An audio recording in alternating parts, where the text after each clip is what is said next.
नमस्कार विद्यार्थी मित्रांनो, चला तर आज आपण भूमी अभिलेख विभागातलं महाराष्ट्र शासनाची जी भरती प्रक्रिया जी आहे, गट क संवर्गातले विविध पदांसाठीची जी जाहिरात प्रसिद्ध झाली होती पुणे विभागामधली, तर त्या परीक्षेचे निकाल जो आहे तर तो लागलेला आहे.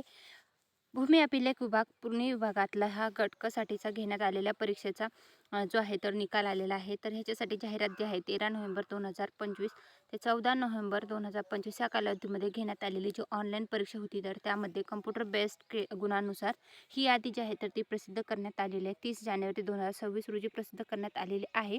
ऑनलाईन परीक्षेच्या निकालाच्या आधारे गुणवत्ता धारक उमेदवारांना जे आहे तर ते आता निवड यादीमध्ये जे आहे ते प्रसिद्ध करण्यात आलेलं आहे. तर त्या संदर्भातलं आलेलं हे महत्त्वाचं अपडेट आहे.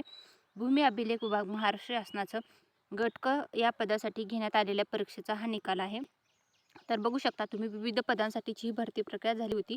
तर पुणे विभागामधला हा निकाल असणार आहे. तर बघू शकता रोल नंबर आहे, रजिस्ट्रेशन नंबर, उमेदवाराचं नाव आहे, जेंडर आहे, कॅटेगरी आहे, टोटल मार्क्स आहेत आणि रिमार्क यानुसार जे आहे तर लिस्ट प्रसिद्ध झालेली आहे. मग कॅटेगरीनुसार हा रिझल्ट जो आहे तर तो लागलेला आहे.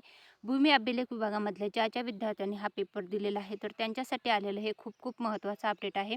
तर अशाच प्रकारचे जे अपडेट जे आहेत ते मी आपल्या यूट्यूब चॅनल आहे सरकारी नोकरी जाहिरात त्याच्यावर उपलब्ध करून घेत असते. ते तुम्ही व्यवस्थित बघून घ्या. हे जे भूमी अभिलेख विभागाचा पुणे विभागाचा निकाल आहे तर तुम्ही बघू शकता कॅटेगरी वाईज कट ऑफ लागलेला आहे. तुम्ही कुठल्या कॅटेगरीमधनं अर्ज केला होता आणि तुमच्या कॅटेगरीसाठी जागा किती होत्या त्यानुसार जो आहे तर तेवढे उमेदवार जे आहेत सिलेक्ट झालेले आहेत आणि वेटिंग लिस्टमधले असणारे उमेदवार जे आहेत तेही इथं देण्यात आलेले आहेत.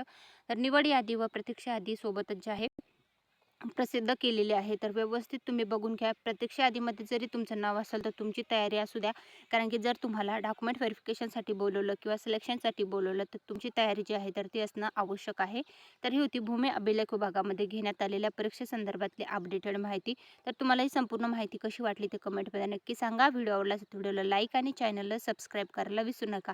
ही जी आहे प्रतीक्षा यादी मग विविध पदांसाठी घेण्यात आली होती तर त्या संदर्भातली संपूर्ण माहिती आहे. तर व्हिडिओ लाईक करा आणि इतर विभागाचे व्हिडिओ पाहण्यासाठी आपल्या चॅनलला सबस्क्राईब करायला विसरू नका. Thanks for the watching.